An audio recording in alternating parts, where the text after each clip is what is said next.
Les Chinois visent 2030, les États-Unis promettent 2027. Et pendant ce temps, il y a quelques jours à peine, fin octobre, le patron de la NASA a publiquement menacé SpaceX de perdre son contrat lunaire à cause des retards. Bonjour à tous et bienvenue dans la course à la Lune version 2.0, où l'enjeu n'est plus d'y aller en premier, mais d'y rester. Messieurs dames, ce que je vais vous raconter là va vous paraître hallucinant si vous ne connaissez pas du tout le sujet ou si vous n'êtes jamais tombé dessus. Vous allez voir qu'on dirait qu'on est dans un film de science-fiction, mais non, c'est juste que nous sommes en 2025. Si vous connaissez Isaac Asimov, on est à quelques années de fonder la première version de la fondation Hors de la Terre. Littéralement, je n'invente rien. Vous allez voir que c'est le projet le plus sérieux à ce jour pour coloniser l'espace, ayant reçu des dizaines de milliards de subventions. Ce qui se prépare là-haut va bien au-delà de planter quelques drapeaux dans la poussière. Et vous allez découvrir aussi comment tout ça se connecte à des compétences qu'on doit absolument maîtriser sur Terre. Alors, qu'est-ce qu'il se passe réellement en ce moment dans cette nouvelle course spatiale et avec les dernières annonces fracassantes de la Chine et de la Russie? La NASA vient de repousser ses missions Artemis. Encore une fois, Artemis 2, le simple tour de la Lune, c'est maintenant pour avril 2026 au mieux.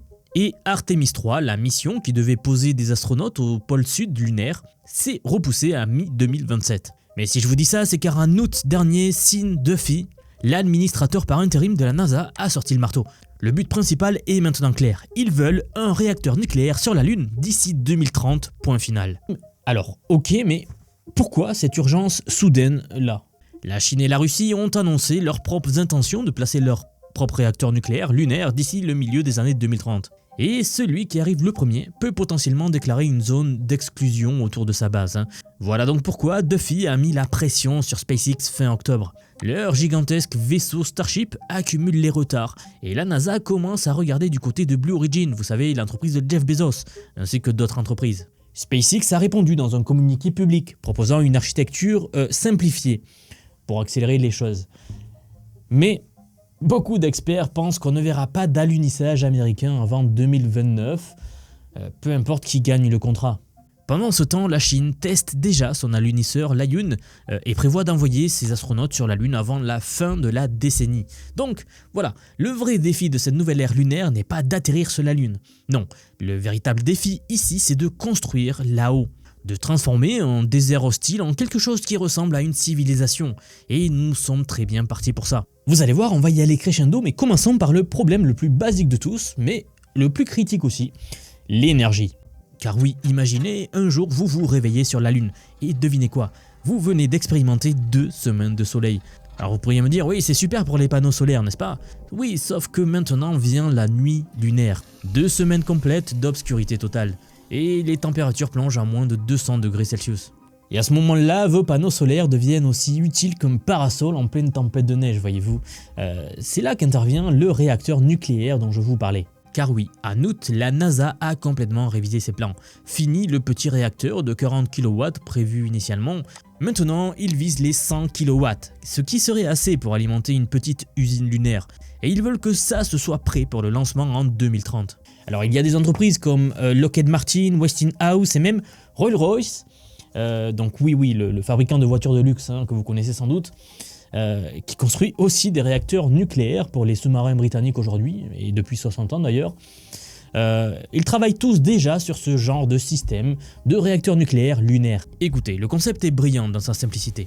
Vous posez votre réacteur dans l'un de ces cratères éternellement dans l'ombre, au pôle sud de la Lune, et pas de surchauffe possible, donc pour plusieurs raisons, notamment le fait qu'il y ait d'énormes quantités de glace d'eau dans ces cratères. La NASA demande même à leurs fabricants de le faire fonctionner sans interruption pendant au minimum 10 ans, peu importe si c'est le jour ou la nuit lunaire, et sans intervention humaine lors de ces 10 ans-là. Mais attendez, voilà où ça devient stratégique.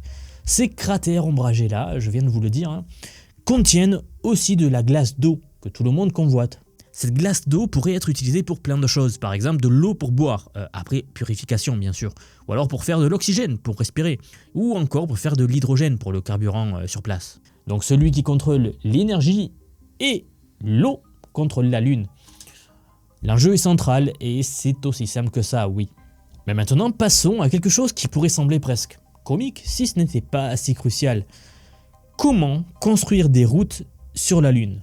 Oui, des routes. Parce que sans surface solide, vous êtes littéralement coincé, avec un problème que les astronautes d'Apollo ont découvert de la manière la plus frustrante. Je parle bien sûr de la poussière lunaire. Et à raison, car cette poussière est maintenant légendaire. Chaque grain de poussière lunaire est acéré comme du verre brisé. Les documents et rapports des diverses missions Apollo nous ont appris beaucoup par rapport à cette poussière. On sait qu'elle traverse les couches externes des combinaisons spatiales. À cette époque, elle avait aussi rayé les visières des casques, elle avait colmaté les radiateurs des véhicules, etc. etc. Et le pire, c'est que sans cette atmosphère et avec une gravité minuscule, une fois que vous l'avez soulevée, elle voyage, loin, très loin parfois. Quand Apollo 12 a atterri à 180 mètres du robot Surveyor 3, qui était là depuis quelques années déjà, ils ont découvert que l'engin avait été complètement sablé par la poussière projetée par leur propre moteur. Alors comment résoudre ça? Vous savez, aujourd'hui les scientifiques creusent plusieurs pistes, mais il y en a une à court terme. Il y a une solution militaire qu'on appelle la morphe de rhinocéros. Je ne sais pas si vous connaissiez, mais oui, c'est son surnom, la morphe de rhinocéros. C'est un spray que l'armée américaine utilisait en Afghanistan par exemple pour solidifier le sable autour des zones d'atterrissage d'hélicoptères. Ça fonctionne, mais bon, ça serait du gaspillage et il faudrait des quantités énormes, sachant que chaque charge utile à mettre dans l'atmosphère est assez difficile. Et puis on pollue essentiellement la Lune avec des microplastiques terrestres. Non, la solution élégante, c'est de faire fondre la surface lunaire pour créer du verre sur place. À ce sujet, l'agence spatiale européenne, cette fois, travaille sur un projet appelé PAVER. P-A-V-E-R, qui utilise un laser puissant pour transformer la poussière en surface vitrée solide. Ou mieux encore, pour les plus physiciens d'entre vous, on peut utiliser une lentille de Fresnel géante pour concentrer la lumière du soleil. Je suis sûr que vous l'avez déjà tous fait une fois, vous prenez une lentille, une loupe et vous concentrez les rayons du soleil vers un seul point. Le problème, c'est que c'est lent. Pour créer une plateforme d'atterrissage de 100 mètres carrés avec 2 cm d'épaisseur par exemple, eh bien ça prendrait 115 jours. Oui, c'est 100 fois plus lent que paver une route avec de l'asphalte.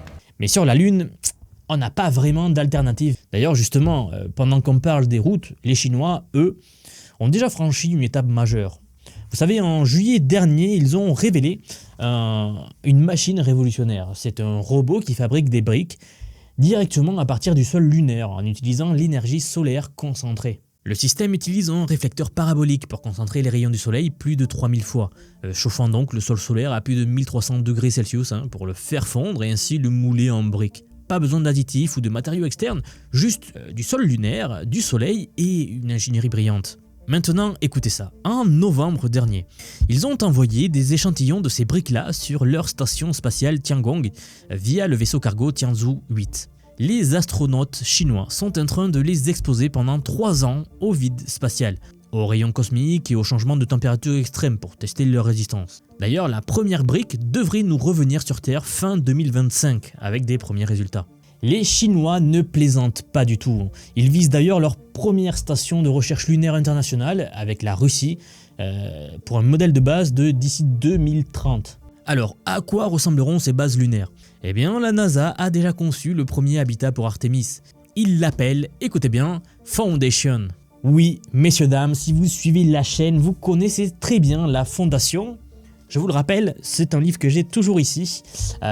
Quelle ironie que la première base extraterrestre, au sens terrestre, s'appellera Fondation. On est en 2025, messieurs, dames, et non en 2150. Mais bon, c'est ce qui est fascinant à notre époque. Tout s'accélère. Ce qu'il prévoit, c'est une structure sur 3 niveaux qui combine un cadre métallique avec des modules gonflables. Le premier niveau contiendrait le SAS, des combinaisons spatiales, ainsi que une station scientifique pour analyser les échantillons lunaires. Le deuxième niveau, c'est le module gonflable qui s'étend à 6,5 mètres de diamètre. Là, il y aurait quoi? Eh bien, l'hygiène, l'équipement d'exercice et un labo de biologie pour étudier comment les plantes et les animaux réagissent à l'environnement lunaire. Le troisième niveau, c'est l'espace de vie principal avec les lits, la cuisine, les postes informatiques, un labo de recherche humain où les astronautes eux-mêmes deviennent des cobayes, etc. Mais Foundation, c'est juste le début. Pour une présence permanente, on a besoin de vraies structures protégées. C'est là que les briques lunaires rentrent en jeu. L'idée, c'est d'utiliser des modules gonflables ou métalliques comme structure interne, puis de les envelopper dans une coquille de briques fabriquée sur place. C'est cette couche-là qui protégerait contre les radiations cosmiques, les impacts de micrométéorites et qui isole contre les variations de température folles entre le jour et la nuit lunaire. Il y a même un concept assez fou sur lequel je suis tombé d'une entreprise américaine qui s'appelle Skyports qui a reçu des fonds de la NASA, donc c'est quelque chose de très sérieux. Et ce qu'ils veulent faire, c'est littéralement de souffler des bulles de verre géantes sur la Lune. Vous chauffez le sol lunaire jusqu'à qu'il devienne une pâte fondue, puis vous y injectez du gaz comprimé pour le gonfler en sphère géante. Avec peu de gravité et pas d'atmosphère, ces structures pourraient atteindre des tailles énormes en fait sans s'effondrer. Vous pouvez même créer plusieurs couches avec des espaces d'air entre elles, comme une fenêtre à double vitrage. C'est probablement pas l'idée la plus pratique, mais c'est sacrément cool. Et comment on se déplace sur la Lune entre toutes ces installations? Eh bien on utiliserait des rovers pressurisés. Le Japon, avec Toyota, développe le Lunar Cruiser. Essentiellement, c'est un camping-car spatial en fait, qui peut supporter 2 astronautes pendant plus de 30 jours d'exploration. L'idée, c'est de pouvoir passer directement de votre habitat pressurisé à votre rover pressurisé lui aussi sans avoir à enfiler constamment votre combinaison spatiale. Ça change tout pour la vie quotidienne là-haut. Alors pourquoi je vous dis tout ça? Eh bien voilà où ça nous amène.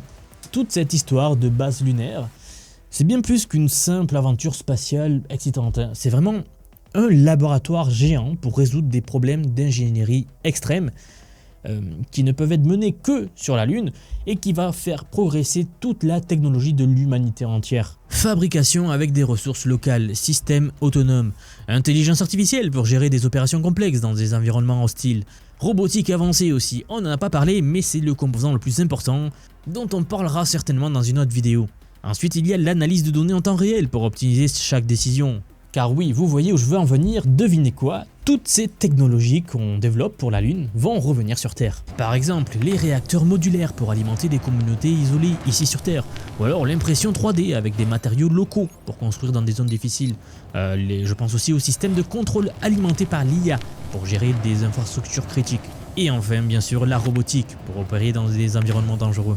Alors voilà la vraie question, ces ingénieurs qui conçoivent des systèmes autonomes pour la Lune, qui programment des robots, pour construire des bases sans supervision humaine par exemple, ils utilisent tous l'IA pour optimiser chaque kilowatt d'énergie et chaque gramme de matériaux. Ils maîtrisent cela exactement. Ils maîtrisent l'intelligence artificielle appliquée aux problèmes réels. Ça, nous sommes en train de le voir de plus en plus dans plein de domaines différents. On vit dans une époque où les compétences les plus demandées ne sont plus juste techniques. C'est la capacité à utiliser l'IA pour amplifier ce qu'on peut accomplir, à automatiser l'impossible, à résoudre des problèmes qui semblaient insurmontables il y a quelques années à peine. Je vous le dis, ces compétences ne sont plus optionnelles, elles définissent qui va prospérer dans les années qui viennent. Si vous regardez cette vidéo sur les bases lunaires et le projet lunaire, et que vous vous dites que ces ingénieurs ont compris quelque chose d'essentiel sur l'avenir, si vous voulez comprendre comment ces technologies vont transformer non seulement l'espace, mais aussi votre carrière, votre secteur, votre vie privée, alors j'ai quelque chose pour vous. J'aimerais vous dire que depuis quelques mois déjà, j'ai construit un programme d'apprentissage unique. Je vous apprends l'IA sous tous ses aspects. C'est un parcours pensé pour vous transmettre tout ce que je sais. Alors non seulement sur les modèles comme ChatGPT, Gemini de Google, Grok que l'on vient de voir, mais bien d'autres. Je vous montre surtout en fait la manière de les intégrer concrètement dans votre vie, dans votre travail, dans vos projets. Et ce, que vous soyez salarié, indépendant, entrepreneur ou même à la retraite, nous avons beaucoup de retraités dans la communauté. J'ai récemment sorti la plus grosse mise à jour à ce jour de la formation. Ça fait un petit moment que j'en parlais, mais ça y est, elle est là, elle est en ligne. Donc un module entièrement dédié à l'automatisation par IA. Autrement dit, la création des agents IA, des espèces de salariés virtuels qui vont travailler pour vous et tout faire pour vous.